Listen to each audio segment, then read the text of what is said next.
if you'd like to move to them. It's like church. Everybody sits in the back.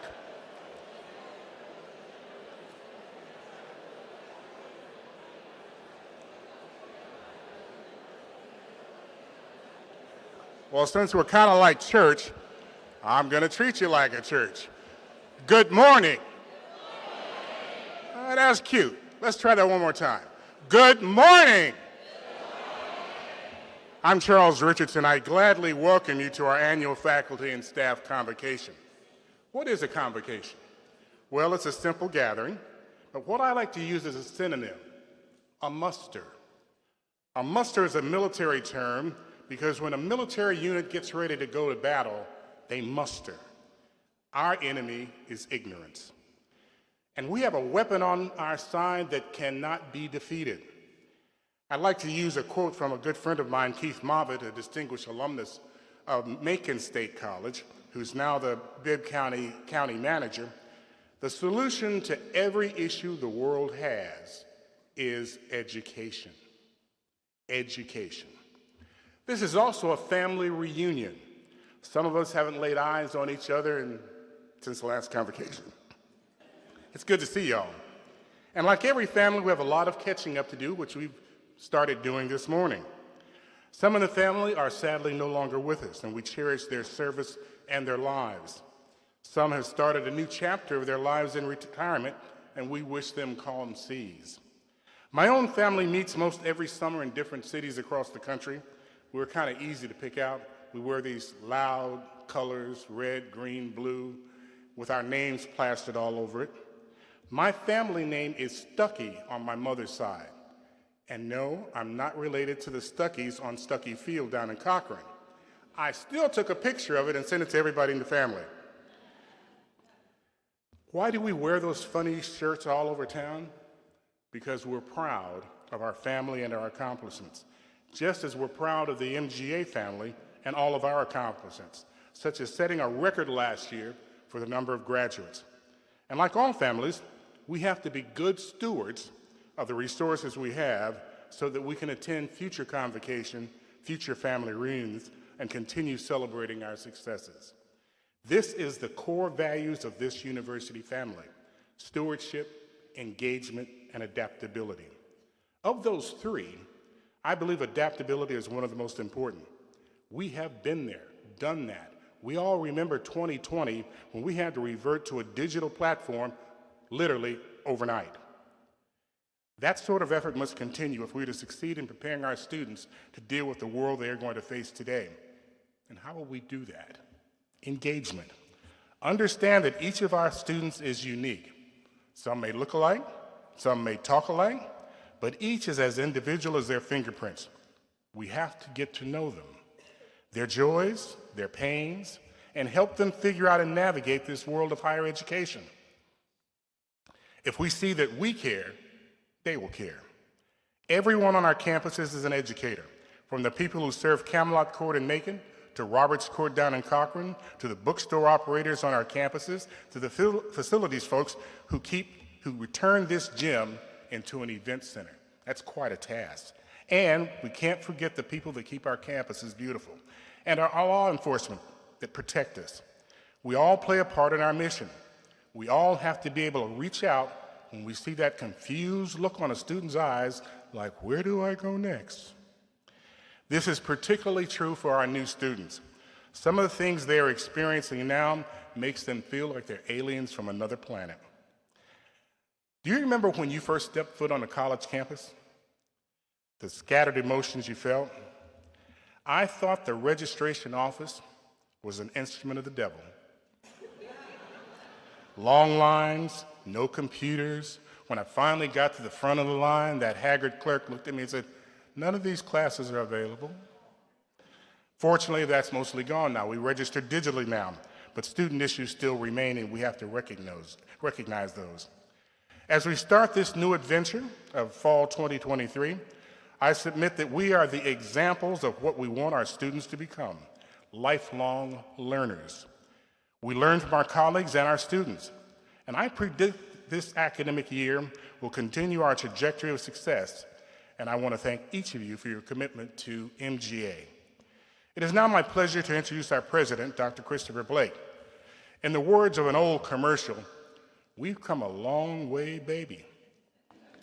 When Dr. Blake arrived almost a decade ago, this building didn't exist. Think about that, how soon we forget that this wasn't here. Neither was Lakeview Point to our east, nor the Peyton Anderson Enrollment Center. All of our campuses have seen upgrades, but more than the physical improvements, Dr. Blake has led the charge to university status, master's degree offerings, and the terminal degree in IT. And I'll let you in on a not-so-secret secret. There's more to come. My colleagues, please welcome Dr. Christopher Blake.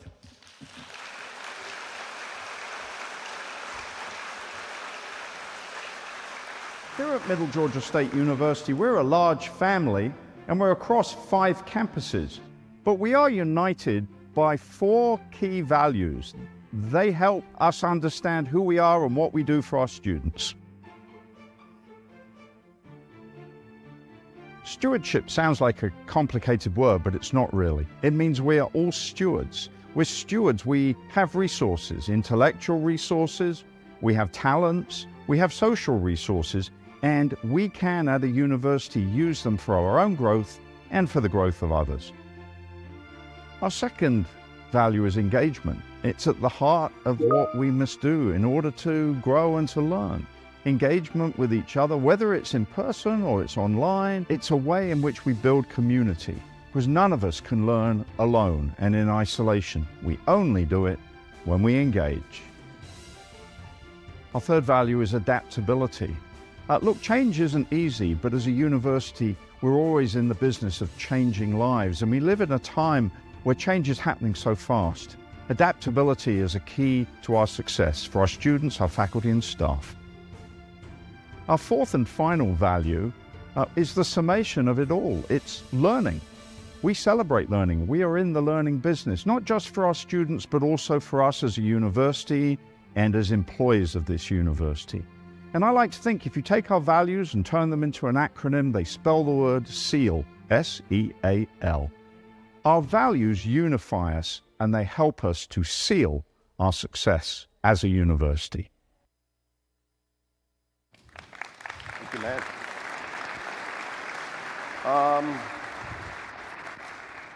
Well, good morning, everyone. It's good to see you. And today I'll be doing a lot of seeing you and not much hugging. I'll make HR happy. And not much handshaking. I have a summer cold. It is only a cold, but I don't want you to have it. So we'll keep our distance and we'll do this in a slightly different way than we normally do. I'm delighted to welcome you to Convocation of 2023. And the theme of Convocation is a path to excellence, and I'll explain why in a moment. It's important to know that we obviously have returning faculty and staff, but I haven't turned it on, there you go. Now I have. We have returning faculty and staff, but we have new faculty and staff. So if you have joined us since our last convocation as a member of the faculty or the staff, would you please stand so that we can give you a hand of applause and thank you. Welcome.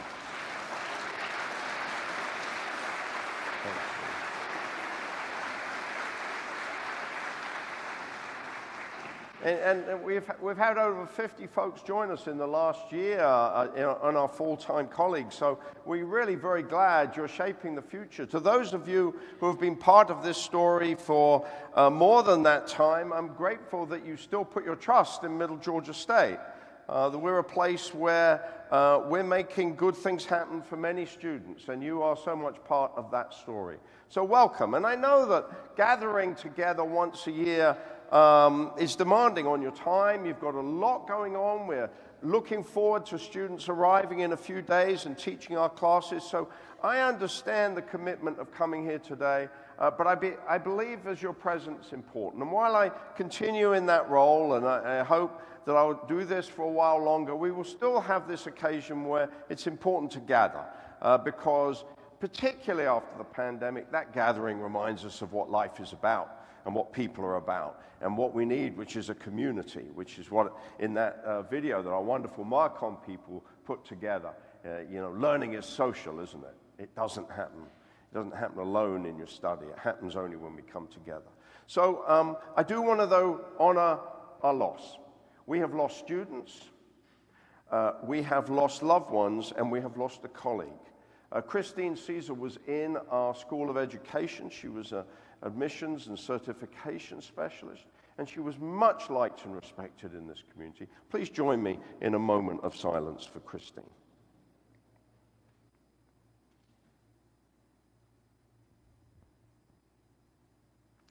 Thank you.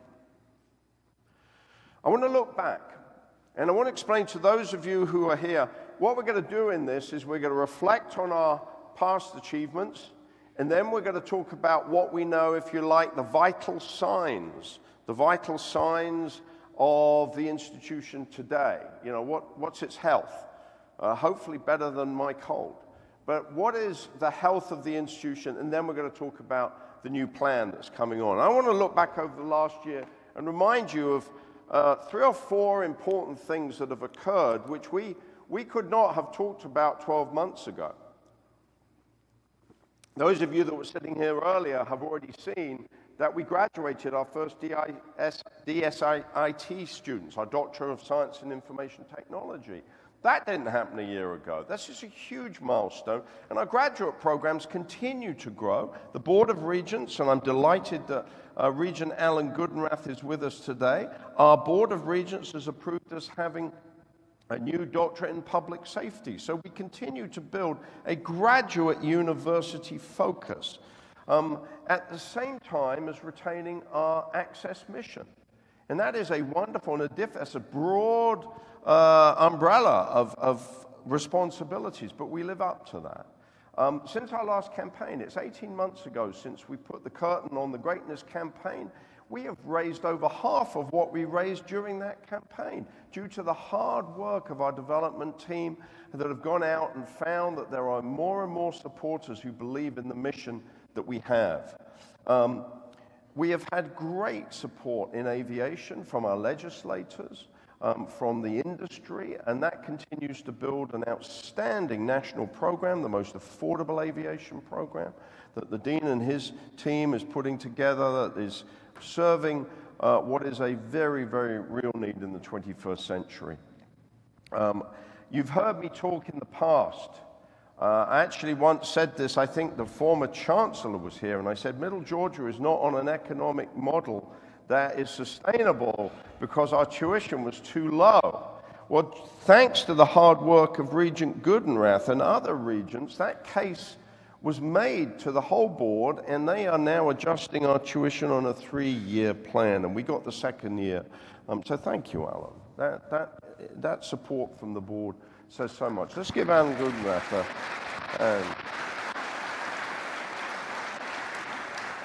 And then another one that took some effort with the university system to persuade them that we could and should do this, but it's enormous.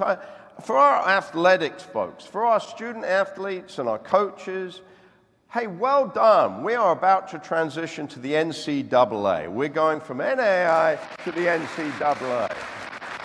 Go Knights. Go Knights. So just look, these are things that have happened in the last year. And I think when we're in the busyness of a day, we forget progress. It's a sort of long-term, thankless task in a way. A delayed gratification is higher education. The progress you make, you miss. But it's real progress, actually, when you put it in front of you. It's real progress. And now, I mean, let's just put some data behind it, because Chancellor Perdue reminds us presidents a lot. He's data-driven. It's about, well, show me the numbers. And here's a few interesting things. We're an access mission. You just heard me talk about the doctoral degrees and the master's degrees that Loretta is doing so well at building. But at the same time, excuse me, at the same time, in terms of our associate's degrees and our bachelor's degrees, if you take our sector, we are producing 3% more than the average. We're in the top half. We're in the top half of that. And that average has one school, UNG, which is very big. So it's a bit of an outlier average, isn't it? If you've got one very large school of nearly 20,000. If you take UNG out, we'd be higher than that. And then you can read these. I don't need to go all through them. There's two that I want to highlight, actually. The one about borrowing. Less than half of our students borrow for college. I think we need to sell that message more. We live in a time when there is a great deal of skepticism about our value and our affordability. I don't mean Middle Georgia's, I mean higher education in the United States. And I did not know that this was going to be the case, but there is a magazine in Georgia called James, which seems a bit strange, but it's called James. And it's a kind of political business. It's a major, comes out 4 times a year about what's happening in Georgia, important things in Georgia. And the one this summer is the education issue, K-12 and higher ed. And like many of these things, you know, like the rankings, we're all a bit skeptical about, you know, US News and World Report and all those things. But James does rankings. And it has about 5 different rankings. And one of them, and they include the private sector, the Mercers and the Wesleyans, they include the publics and the privates. But the one that I'm so glad that Regent Goodenough is here because he can hear this. James had one category that was best value for money in Georgia. We were number 1. We were number 1 as the best value for money.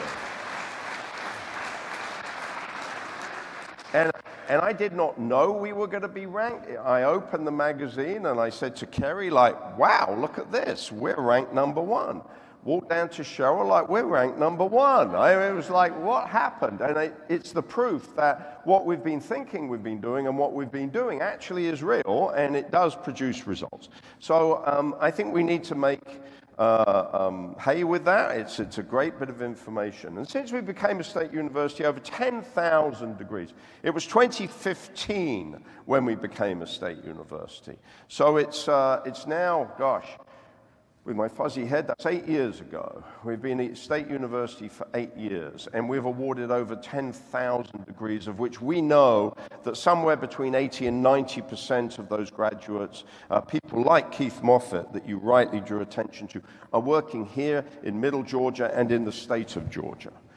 They're giving back to the life in Georgia. And this one is particularly dear to my heart. Real big shout out to the provost, to the deans, the department chairs, and our faculty. We clearly saw some retention issues both before the pandemic and after the pandemic. And 1 year ago, several of you would have been involved. The Chancellor came and did a 360 evaluation. He does that of each president every 4 years, and it just so happened last fall he was conducting a 360 evaluation of me and my work. And he was very complimentary about Middle Georgia and sort of told me basically keep going. But he said, there's one area I want you to focus on, retention. He said, you've got to get your retention up. And I took that to heart. That's not just like, oh, yeah, I got a nice report. Yeah, sure, we'll do something about it. You don't. And you asked. The board and the USG is looking at retention. Well, look at what's happened for our first-time, full-time students in the bachelor's group. Not the same with the associates, different challenges there. With our bachelor students, it has gone up to 61.2%. That's still room for improvement, but it's gone up 6.8%, which tells us that there is leverage and potential, and I want to give a shout-out to our faculty and our advisors for helping make that happen. Please continue that. Thank you, faculty. Thank you for doing that.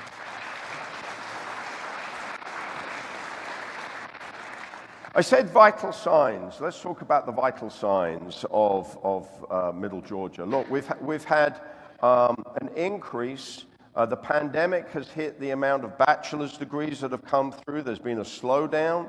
You can see these trends over the years. We are declining in the number of associate students, but we need to keep our doors open to those who want to come in and have an education here and get an associate's degree. That is exactly part of our Access mission. But our baccalaureate degree is the heart of our product, and that continues to rise. And apart from that, the impact of COVID, I believe it will be higher again this year. It's coming back up. And you can see what is going on at our master's and doctoral level. It's important, like so much at Middle Georgia, about balance. We're across 5 campuses and then an additional sub-campus at the Macon downtown airport. We need to balance. You can't afford to get anything out of kilter. It all has to work as a whole. That's the unity that you get out of diversity. That's where you have the shared values going on. And this is a great sign. When we look at enrollment, I'm so very proud of what's going on. I mean, the pandemic hit us. We had this extraordinary pre-pandemic high. Then it hit us, and I can tell you the goal that we had, the goal is 8,000, a global figure. Now, you and I know that's not actually a very helpful figure in terms of detail. You need to know, well, which students, which campuses, undergraduate, graduate, full-time, part-time. I mean, there's some real questions. But nonetheless, you need a driving principle. And the principle is 8,000. And look at if you look at those yellow bits every year are the gap between me standing up here and where we end up. Okay? That's the gap. Look at the gap today between where we are today and our goal. We're on the cusp of already getting it. Normally, I'm asking that we work for the next 3 weeks through census to sort of keep moving this up. We should go on working like that, but we are making real progress. I'm confident that our enrollment team and our advisors are going to deliver us a class back with the number 8 at the beginning of it, and we want to thank them because that is an accomplishment. We're coming back with larger numbers.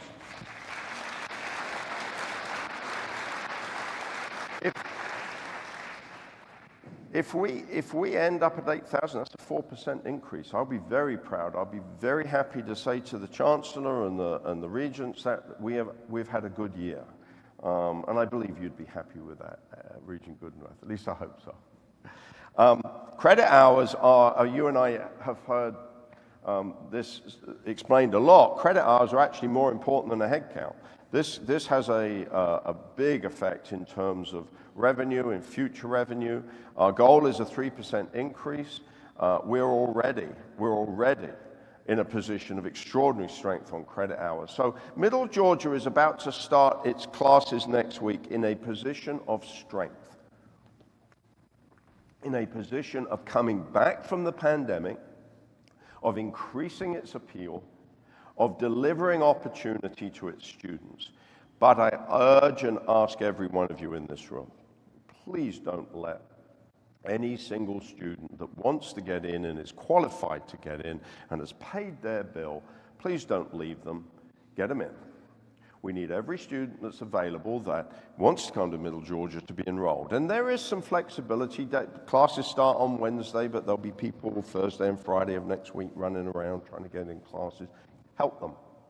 Help them. Pick up the phone and to get them to the person they need to see.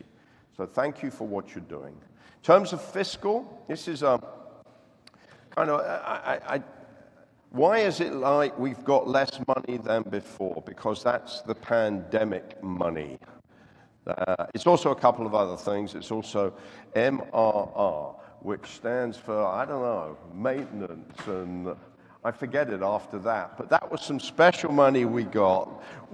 Yeah, you'd think after 10 years I'd know what these acronyms mean, but I know what it means. It means facilities money that Amanda and David can do stuff with.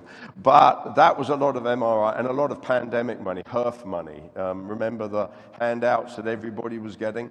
That went into our pockets there, and that's now gone. So the good news is that if you go back to the 122 million, we're up at 128 million for this budget. And Amanda's doing an amazing job at making sure that I want to balance this, folks. As the money begins to increase, we need to invest in the work you're doing. We need to give you the resources and the colleagues to do that, which is why I'm glad that we have 50 additional faculty and staff that weren't here last year. We need to do that, but we need to do it very carefully, thoughtfully, intentionally. We don't just think, like, great, everybody can hire. That's not going to do us any good. It's got to be in a very cautious, balanced way, and you've been doing that. And I'm very proud. I know there is an energy. I tend to see it at the cabinet level, but there's a great energy in communication. Doesn't mean everybody agrees, but I know our provost, I know our chief business officer, they constantly talk about their needs with the resources. The other administrators make the case well. And so we've got a sense in which we're trying to invest in a way that doesn't, sink the ship. And we've been doing that. So we start the year in a good financial position. And this bit I'm proud of, and I'm really proud that a member of the Board of Regents is here to hear this. And when the Chancellor was here, we shared this with him too. Middle Georgia invests in this way. Instruction is teaching, but there's also all of the other academic support and the student services that help our students directly. This pie chart says it, you see it rather well. In terms of the universities, we are the highest percentage of investment in instruction in all of the state universities. Of the 26 institutions, we're the second highest. I wonder who is the first. I don't actually know that, but I need to go and find that out. But somebody's number one, we are number two. And look, that's a great illustration of our commitment to teaching and to giving quality teaching to our students. And so we'll keep you there and make it work, okay? I want to move to strategic planning, because what today is going to do for this last part of my presentation, and we're coming to the last part, is I'm going to unveil our strategic plan to this gathering of the MGA family in a few minutes. It's a plan that's going to last for 5 years. It's a plan that a year ago I asked your help with. But as we do so, as we get to that moment of unveiling it, I want us to look back and think that we had a great strategic plan that is now officially finished. It was the 2018 Elevating Middle Georgia, and it had 3 major themes of growing enrollment with purpose, which I think was a very prudent idea. It was that there is enrollment opportunity, but we should know how and where to do that enrollment. It was to champion the idea that students are something that we're responsible, so we need to own the success of our students, not just expect them to be able to be successful. And to build a shared culture, and I felt that very important. I have to say, when consolidation happened, there was a sense in which the disparate campuses and the differences between the 2 former institutions, they could easily have kind of lingered on. It was time to think afresh, time to build afresh something new. And so building shared culture. And we're going to post the results of that on our website as we move on from this. But this was an extremely important plan. It accomplished what it needed to do. It has built shared culture. We have grown enrollment, and we've made progress in retention and graduation. So this was an example of how a plan can be vital to your success, that there is something valuable in having a plan. Let's now think about our new strategic plan. First of all, a year ago, we asked you here we shared the results of a survey that we had held, and that survey had asked you to help kind of like finish the old plan and tell us what you think would be useful. And we heard you. And the loud, simple explanation was stay on course, that the progress that Middle Georgia has been experiencing is something that should be sustained. We don't need to go in a completely different direction. We don't need to say, oh, well, let's get rid of this whole idea and find a new one. We're not going to lurch in a different direction. We're going to keep on building. And we heard you. And what I'm proud to do, and at the end of this, there'll be, end of this presentation, there will be a QR code that you can hold your phone up to, and the plan will come up on your phone. And where's Lorraine Dubison, our wonderful chair of our faculty senate? Lorraine was the one that gave me that idea, that we'd do it electronically. So thank you, Lorraine. You were right on that. This is it, Middle Georgia's Path to Excellence, 2023 to 2028. It's going to be called Middle Georgia's Path to Excellence because we are already journeying. We are connected between campuses. There are roadways and pathways, and we are producing excellence. So these are the major themes that have been developed. And first of all, let's see who helped develop them.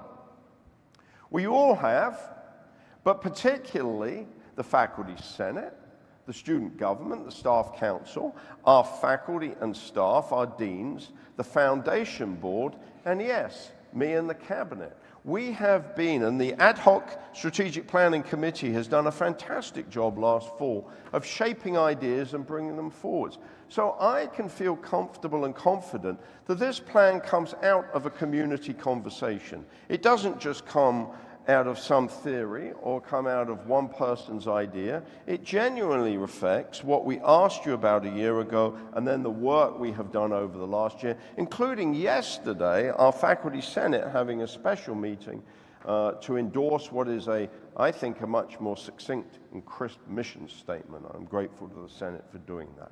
So thank you, everybody. All of you in this room, if you completed the survey or if you served on any of these groups, particularly if you served on the ad hoc strategic planning group, I really do want to give you a shout out and thank you for the work you did.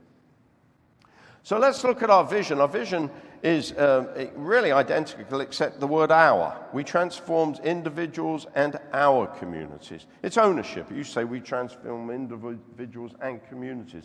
But our vision statement continues to have this idea of aspiration, that we are in the change business. We are in the change, but we're changing lives. And we're changing our communities. And we can do that. And I see that actually in our communities. I see that. I'm going to Dublin next week. I'm meeting with community leaders down there. They are very excited about the way in which our Dublin campus has become a nursing and health campus. We're changing our communities as well as the students that we teach. And we're doing it through extraordinary, and it is extraordinary, our faculty and staff, some of the finest that I have ever worked with, and the learning that our students are getting is top quality. This is our new mission. It's very similar, but it's succinct. Middle Georgia State University graduates inspired lifelong learners whose knowledge and careers enhance the state. And that's the mission statement. And I was asked yesterday a good question by a faculty member about why the state. And it's not meant to mean only the state. It means we're a public institution of the state. So we take responsibilities. We take responsibly our commitment to Georgia and what we can do to build lives and careers and communities in Georgia. But I hope some of our students will go around the world. They will be global citizens of the 21st century, and they will be able to share their expertise in many, many places in the United States and beyond. We've heard about our values. I just want to say, you heard me on that short piece there, but I do believe if we build everything around values, then we're going to get it right. We're going to get it right. If you think about being careful with resources and using them wisely, connecting people, being ready to be flexible, then students will learn. And so that is why, for me, I was very pleased to be able to put my shout out for our value statement. Okay, so let me try and show you. I think I've shown you this once before, but the foundation of this new plan needs to have three elements to it. A strategy, and you can see there are 4 lines. So yes, there are four strategies. They're not going to be 3 this time. We're going to have 4, and they reflect very closely what the university system is having as its strategies. A number of priorities. Then a whole load of objectives over the next 5 years. Lots of us will come up with ideas of things that are important and valuable. I'm not going to list those today. The danger is to sometimes just think at the level of short-term tactical objectives. No, stay with your strategies and identify your priorities and then let the creativity flow. That's where, after the announcement of this plan, I'm going to be forming a management group to make sure that we don't just sort of like walk away from the plan and think, oh yeah, okay. We need to actually marshal it, make sure that we're on track, have people working with it. And I look forward to hearing about how we should do that. But we're going to need to take some sort of oversight of the plan, report on it quarterly, and know what progress we're making. So let's start with the strategies. First of all, back to student success. We heard what you said. We're going to champion it. And one of the most important ways is for our academic programs, all of them, to be excellent, and we're on track. Our academic programs are on track for excellence. We just had an amazing SACS interim fifth-year review with no recommendations. And if you don't get a recommendation, that means you get an A+. You know, that's what it means. I'm on the SACS board, believe me, I know on this thing I know what I'm talking about. No recommendations means great. You knocked it out the park. We got no recommendations. And by the way, I'm not allowed to grade us. I'm, not part of that. They don't want to hear from me. But look, we got Abby. Aiden was just talking to me about Abby accreditation. We've got Mark pioneering in the business school, AACSB. We've got amazing work going on in social work in terms of accreditation. I'm going to offend somebody by leaving them out here. I'm in real danger, I know that. I've sort of gone down a slippery slope here. I can see Tara looking at me like, you're going to forget. Oh yes, the OT, occupational therapy. I mean, look, we've got great programs, and you're all doing very well, carry on. But no, I want to make sure that we prize, and the provost pushes the idea of getting national recognition. National recognition, because we're producing the best pilots and maintenance. I hear all the time in town, your nurses are the finest nurses. And, that is not just people trying to be nice, they mean it. So we have got excellence. I want to focus on engagement. If the Chancellor has said get retention up, there's one way we get retention up. People will stay if they feel connected. People do not stay if they feel disconnected. It's not rocket science. It's not rocket science. So connect. And that means, particularly since we have a lot of students who are enjoying it. It took me a long time to get to this point of recognition. But the reality is many of our students are going to work in the day and then do online classes. And, whereas I'm like, no, you've got to live on campus and you've got to go to face-to-face. Some of them do have to do that. And yes, we do want to fill the residence halls, but we also know that they've got complex lives. But engagement is with all students, whether they're balancing work, whether they're graduate, whether they're undergraduate. We need to have academic and student affairs connecting on this, and I'm very grateful that Jennifer and David have been working to do that. And I can't stress enough, retention and graduation is about this issue. Let's keep enrolling. If we get 8,000, we should build on that. The reality is we have the resources and we have the capacity for more like 10,000 students. I know that seems a silly claim, but the facilities we have and the space we have and the physical footprint we have can take more than the number of people that we have on our campuses. Yes, do we have enough faculty to teach 10,000? No. We would have to expand our faculty. Of course. Do we have enough staff and administrators? No. But you and I know that if there was another 20% in terms of the revenue that comes in from students, well, then you can expand the resources as we have done in this last year. By the way, you'll be glad to know the strategic plan. I think Stephen Shortice is very relieved to hear me say this. The strategic plan does not have 10,000 as our goal in the next 5 years. You'll come to that in a minute. Actually, it says that we should have more like about 8,800 in the next 5 years. Get up, add a few hundred, a couple of hundred each year. See if you can build it that way. And provide the resource. This is number 2, and this is the new strategy that wasn't in the old one. We need to now connect our university to the economic and the entrepreneurial life of Georgia. That it's very clear that Georgia's emerging as a strong economic state. Georgia has a powerful influx of new industry. You only have to drive down to Savannah to that vast Hyundai Meta plant to see something that's mind-blowing. There's a lot going on in Georgia. Our programs need to be part of a career alignment. Now that doesn't mean, I want to be careful here, I'm not talking about just jobs. The word jobs tends to be, you know, there's a need, there's a product, put them together. I'm talking about having a culture of education and credentials that can reinforce the economy, that can play upward in the updraft to what's going on in business and industry and in the health professions and in the nonprofits. We need to be career ready. And that includes, and I want to be clear, because my background is the humanities, and I still have a job. I'm lucky enough I still have a job. You know, I mean, even humanities people have a function in this workforce and career alignment, people. So, yes, thank you.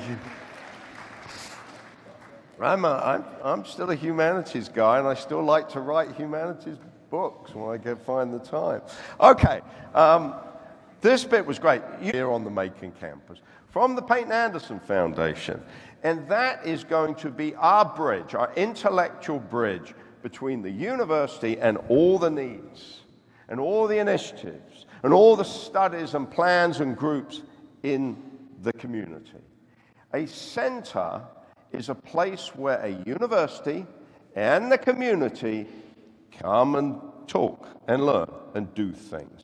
And I'm going to be working with David Jenks, our provost, to talk about how we're going to get this done. Already, we have identified a place for the Center for Middle Georgia Studies. I'm grateful to Tamitha. The basement of the library is becoming re-engineered to house this here. But this is fantastic. We've now got an opportunity to have an umbrella organization where all of the work that goes on with different community initiatives can have a central resource to help drive Middle Georgia State's engagement with the initiatives and the needs. So that, for example, let's just, a nonprofit wants to do a study and doesn't know how to do it. Or a group needs to do strategic planning, but they don't have the expertise to do it. This is the kind of place that can help do that. And unlike the Carl Vinson Institute at UGA, we will be offering this for now without charge. There may be a day down the road when we would charge for our services, but for now this will be available to the community for free. And it won't be limited to Macon Bibb, so if our friends in Cochrane or Dublin or Warner Robins or Eastman felt that there was some study or some work that could go on, we will make it available for them. And finally, in this innovation and economic opportunity category, we are going to build our grant culture. I'm very grateful that Dr. Donna Balding has accepted an invitation to head up our sponsored projects and grants program within the Provost's office.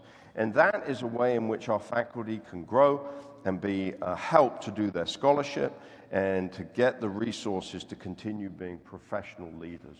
I'm so very proud. We've gone from being a state college or 2 state colleges to being a state university, and we're building the intellectual life of this university. So we're going to take that, and for the next 5 years, faculty, we want to help you build your scholarship and your grant opportunities. Our third one is continuing building culture and identity. You've heard me talk a great deal about campus roles. Each of our campuses now needs to develop its own identity within the union that is Middle Georgia State. And we're doing that. We're getting in Dublin a definition around health. Eastman has obviously been an aviation focus. We want to make Cochrane the place of choice for people who want a traditional undergraduate residential experience.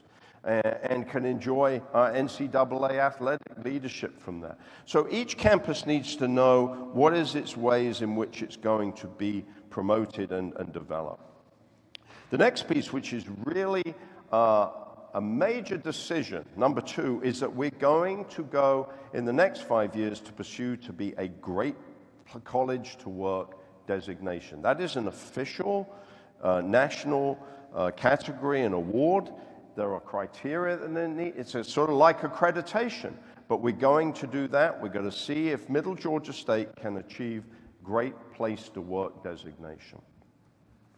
Wellness.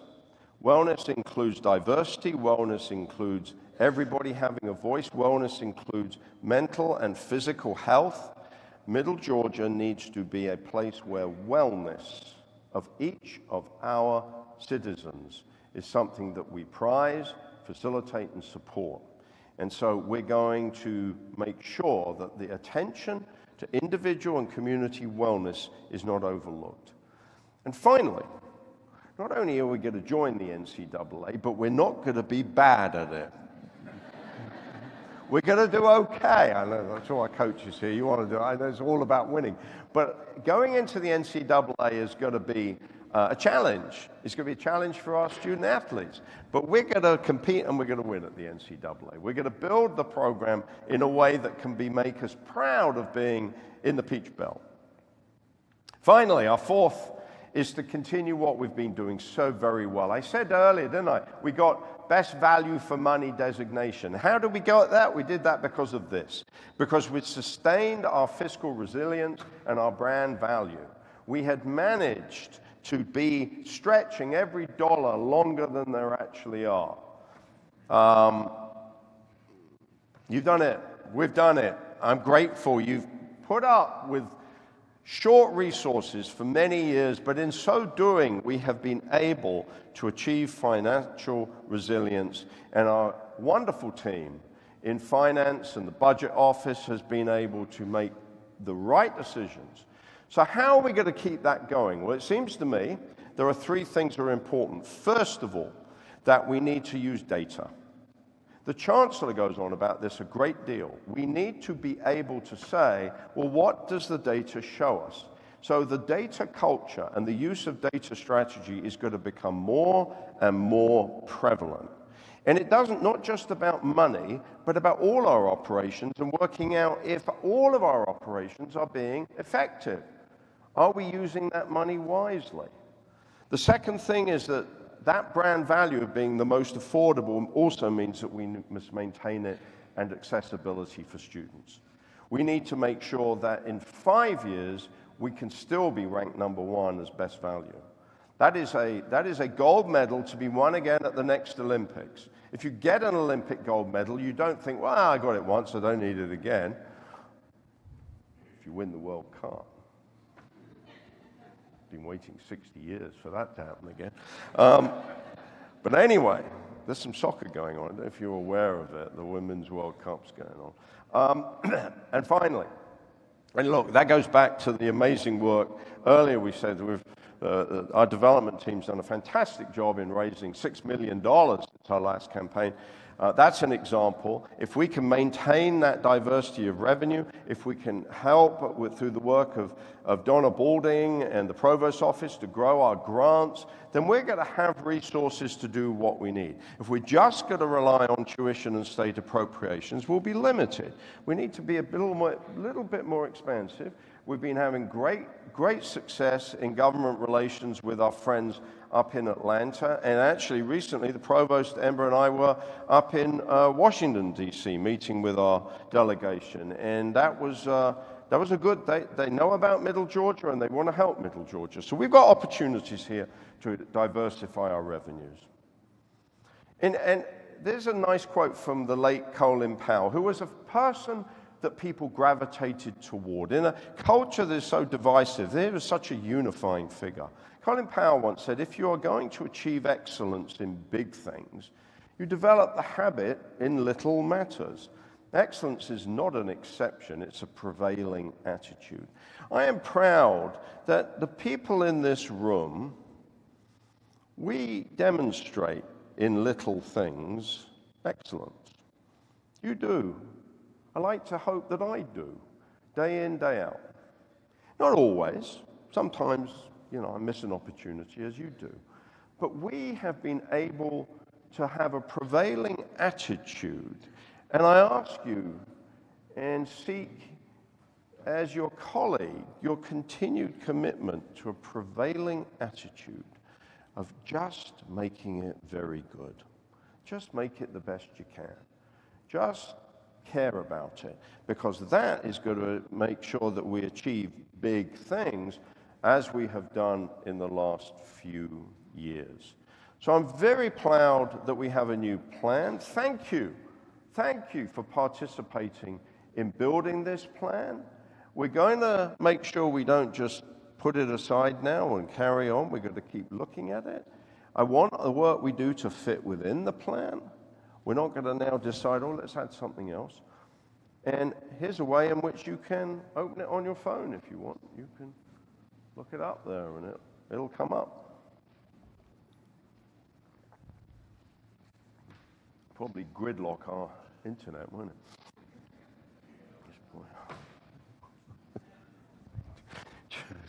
Servers all down. Okay. So my colleagues and friends, I have been, this is my 10th time of you patiently giving me 45 minutes of your time. And then in January, I'll do a middle of the year update, but that tends to be. I just want to say, never have in my career the 10 years been so wonderful and fulfilling as they have been with you. I figured it out the other day. I was actually quite surprised, talking to my son, that since I left home to go to university at the age of 18, the longest place I've ever lived in my entire life is Macon, Georgia. So this is my home. And you are great neighbors and friends. And I want to thank you. You go and have a fantastic year. Do good things. Practice a little bit of excellence on a daily basis, and we will do great things. Middle Georgia's path to excellence is something I believe we will walk down, and it will be a fantastic path. It'll have some bumps in the road, but we'll be there. And enjoy the rest of this fine day in which we give you a picnic in the middle of it just to make it good. So with that, everybody, go Knights!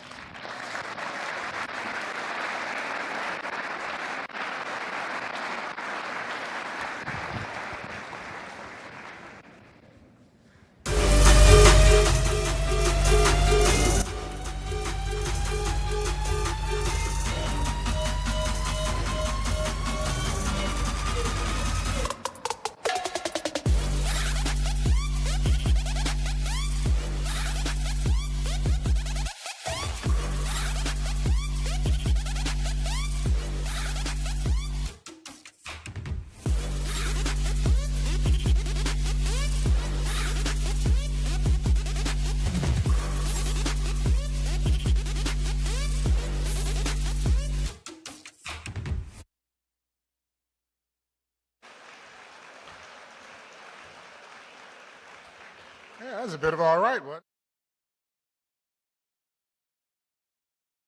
Go out and get yourself another cup of coffee, maybe a donut or such, and we'll be convening in another about 15 minutes.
to the 2023 Convocation.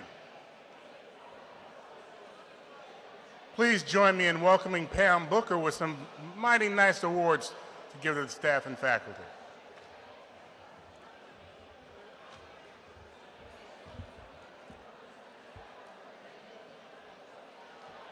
Good morning.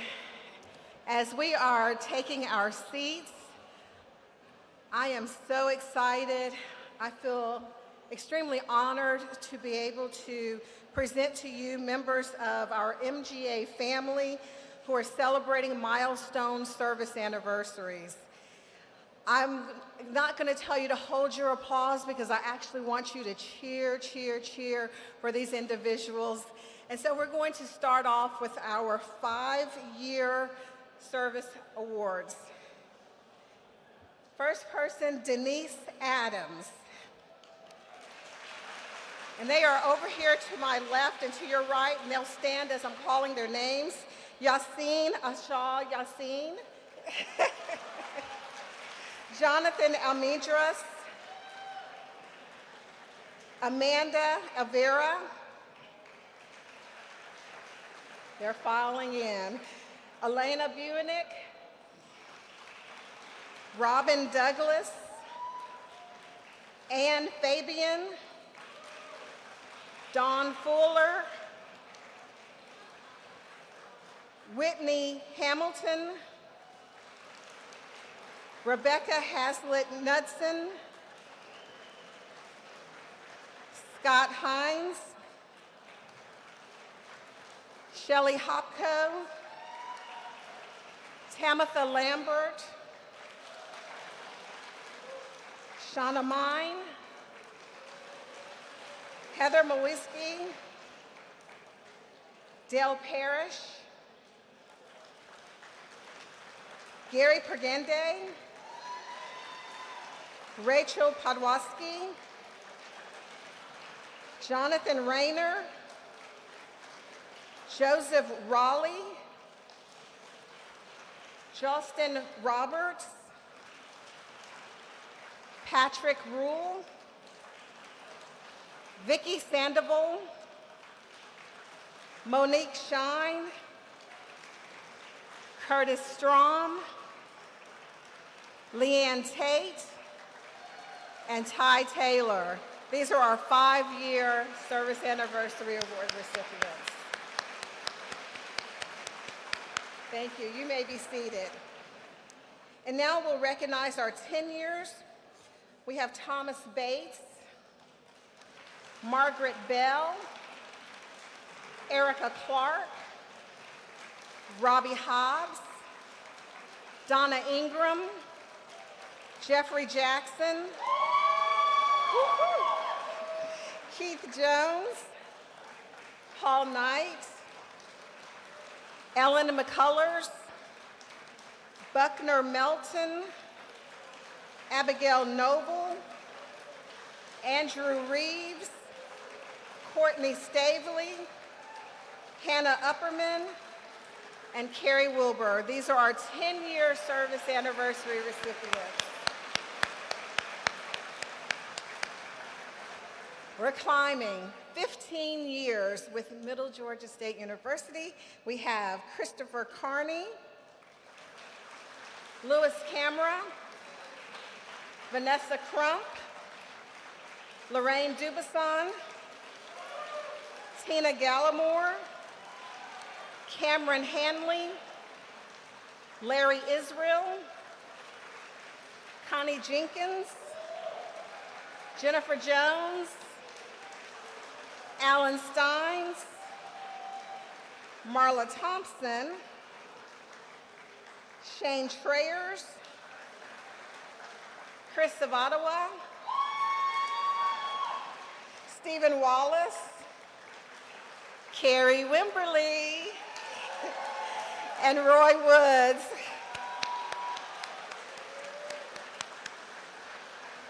Okay, you may be seated. 20 years. We'll start off with Kelly Chong,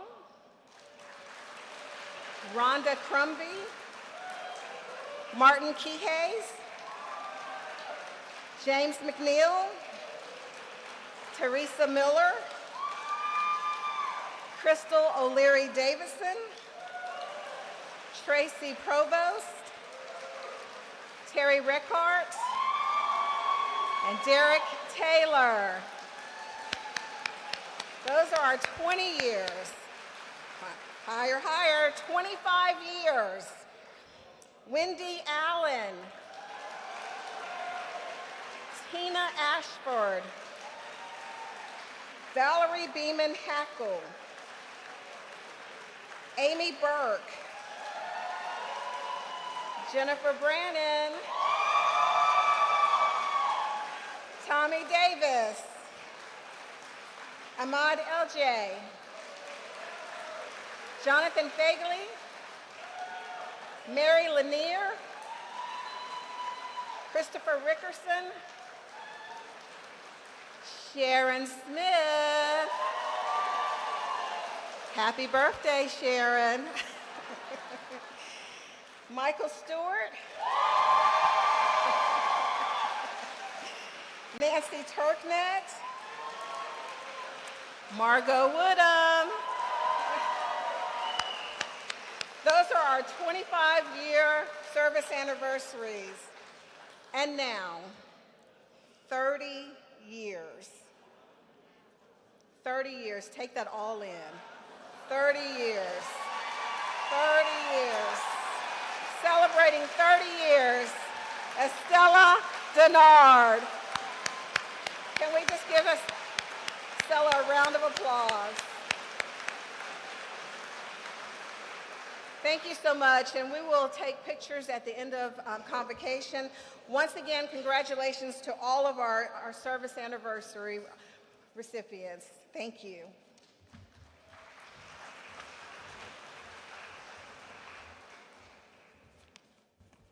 Good morning. I am David Jenks, Provost and Vice President for Academic Affairs, and I am here today to talk about some of the faculty awards. Faculty were honored in the spring from promotion and tenure, USG nominees for Regents Excellence Awards, and at MGA demonstrations of excellence in the following fields: teaching, scholarship, service, and diversity and inclusion. The latter awards are very prestigious as the recipients were nominated and selected by their peers. We take a moment today to honor the MGA Faculty Award winners from last year. Plaques were distributed in the spring, so please stand and be recognized as I read your brief biography. The first award was for excellence in full-time teaching. Dr. Vicky Guerisco embodies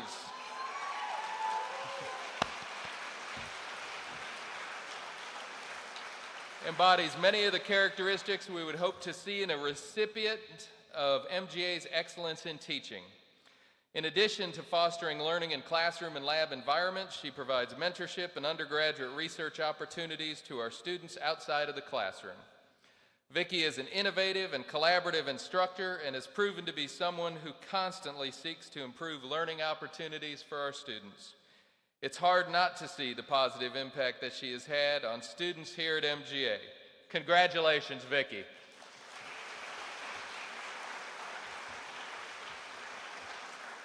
The next award was for excellence in part-time teaching. Aside from being a master musician, Mr. Miguel Castro has been a critical member of the music faculty since 1999.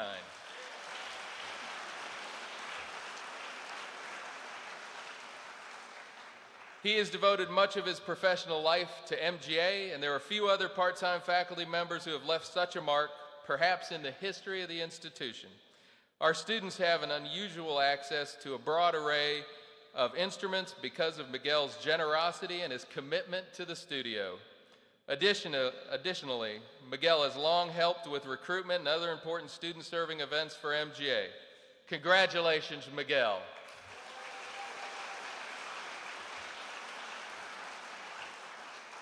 The next award is for excellence in scholarship. Dr. Andy Davidson.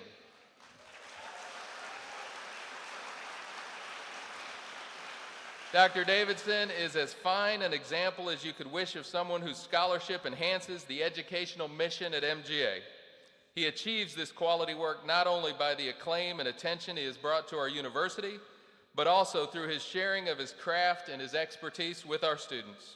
One of MGA's finest professors, he teaches at all levels of our writing programs, and he does so with grace and as a team player to improve the education of our students. Congratulations, Andy.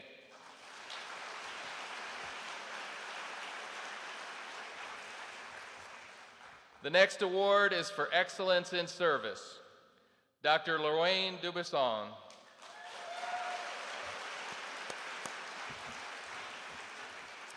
Dr. Dubisson has served on too many university and departmental committees to name individually, including 6 years in the Faculty Senate, which she is currently chairing. Lorraine demonstrates service to the profession through leadership positions in the Georgia Philological Association, along with running its annual conference. On top of that extensive work, Lorraine runs a yearly program that invites local youth to MGA to learn about writing. Throughout her career, she has helped to shape policy, create handbooks, oversee university committees, and run MGA's Faculty Senate. Congratulations, Lorraine.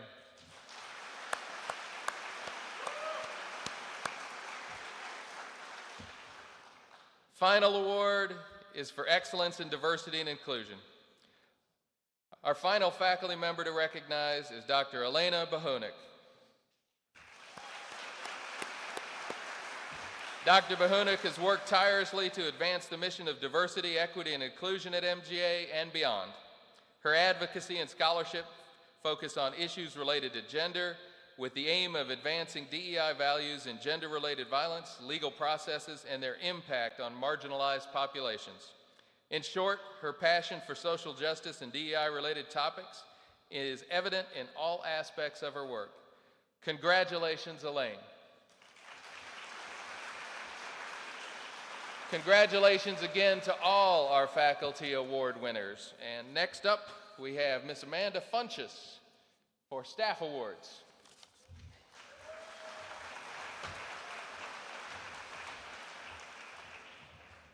Good morning, everyone. I'm Amanda Funches, the Vice President of Finance, Business, and Operations, and with me is Keisha Fields, who's the President and Chair of Staff Council. The Staff Council of Middle Georgia State University is proud each year to recognize 3 outstanding staff members with our annual staff awards. MGA's staff serves our campus communities with a dedication to excellence that go above and beyond, providing exceptional service to our students and their families, faculty members, community members, and our faculty and staff. The staff members presented with these awards each year have excelled in the performance of their duties and their attention to the university's core values of stewardship, engagement, adaptability, and learning. The first award that we will award is the Champion Award. It's for a staff member who has exemplified Middle Georgia State's core values of stewardship, engagement, adaptability, and learning. The nomination letter said, "This past year, when our department's administrative coordinator left, this staff member stepped in to assist with ordering the supplies and materials essential to lab operations. He learned how to use ePro, and some of y'all know that's not, that's a big deal. That's not an easy task. How to enter and receive purchases, and how to maintain the departmental spreadsheet. And for that, I thank you, because they're talking about the budget. His willingness to step up and do this job meant that operations continued seamlessly in the department. In addition to picking up these additional responsibilities, this staff member has also been willing to participate in numerous service activities that the department offers. The Department of Natural Sciences hosts the Science Olympiad, which brings together 300 high school students this past year to test students' knowledge of science, their engineering abilities, their creativity, and their communication. Not only does he assist faculty in these, he led an event himself. As a former high school teacher, this gives him an opportunity to interact with high school students who share his interest. He also participated with faculty in the Rutland High School Science Day event, working with several faculty to teach Rutland High School students about pH indicators and how they can be used to identify unknown solutions. These events help to promote MGA in the surrounding community and connect high school students to faculty and staff who are passionate about science and technology. We are proud to announce this year's Champion Award goes to Chris Fitzgerald.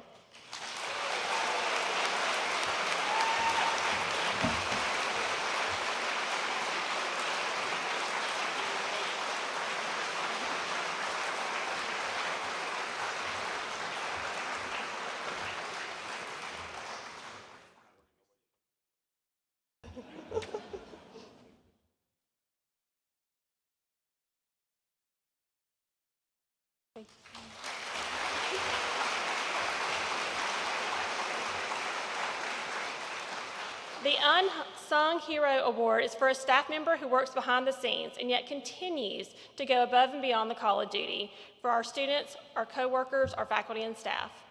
This staff member works behind the scenes like the invisible man, said the nomination letter, and always it goes above and beyond his call of duty. He's always available and willing to assist no matter how challenging it is, no matter the time of day or the day of the week. He's always patient and kind, and he's always there to help. There have been several different occasions when the bursar's office has encountered unforeseen, time-pressing issues, and he was only one phone call away. He's always willing to stop everything else and assist and resolve the issues, even though they may not be his responsibility.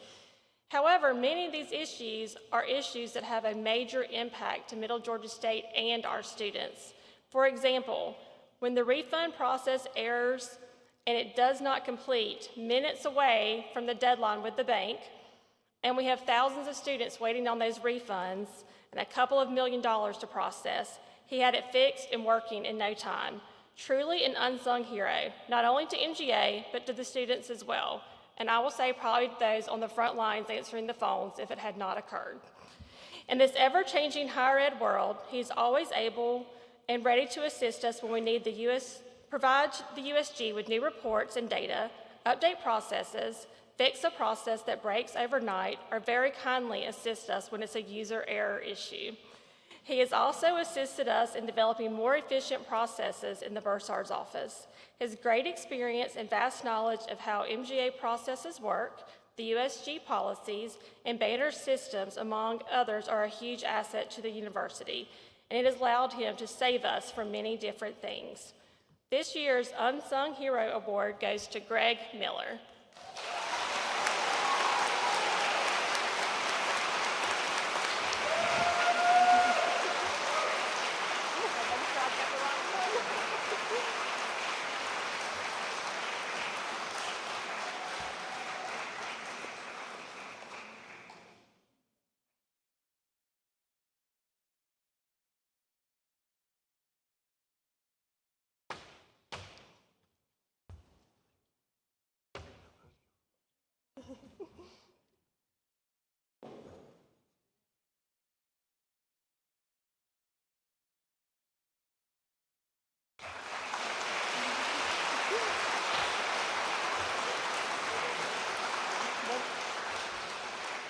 The Service Excellent Award is for a staff member who has made exceptional contributions exceeding normal expectations to deliver superior service to members of the campus or the community at large. Interlibrary loan departments throughout the state depend on one another to be friendly and willing to drop what they are doing to make sure faculty and students get the resources that they need. There is no person as kind and accommodating as she is. Her dedication has helped out not only students and faculty in MGA, but others across the state and even out of the state. When you meet her in person, you realize the person behind all of those emails and phone calls is just as positive, energetic, and dedicated in person. Her work extends well beyond helping with the interlibrary loans. She staffs the front desk and is always there to enthusiastically greet patrons, troubleshoot problems they have, and make sure you have what you need. Colleagues know her for her honesty, warmth, and sense of humor. They also know her as a team player and someone who is there to help manage any problems that arise. Around 2017, libraries throughout Georgia migrated to a new system, which was a major learning challenge for librarians and staff. It was a frustrating time for everyone, but certain people had to learn the system and teach others. She was one of those essential people that other library staff were able to depend on. She is devoted to serving students, faculty, and community members, and it's absolutely vital to our success. This year's Service Excellence Award winner is Benita Tharp.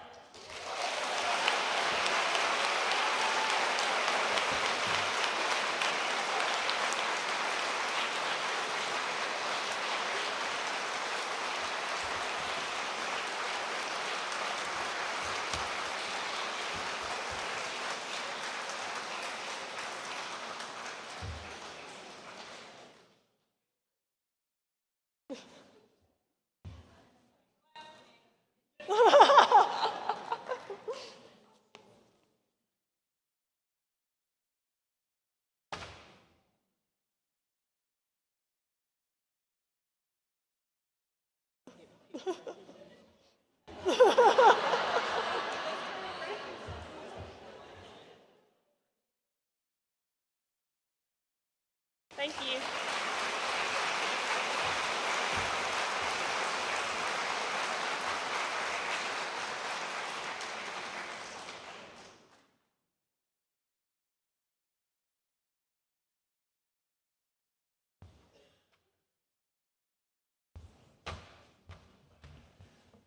Well, that about does it.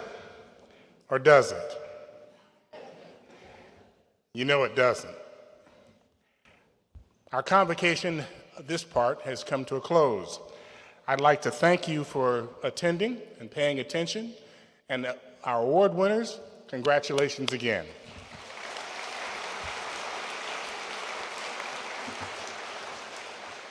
We've made a little spread for you. It'll be over in the Student Life Center a little bit later on as a break. And then, of course, the departmental meetings will be up on the screen. Again, thank you for coming and enjoy your 2023 school year.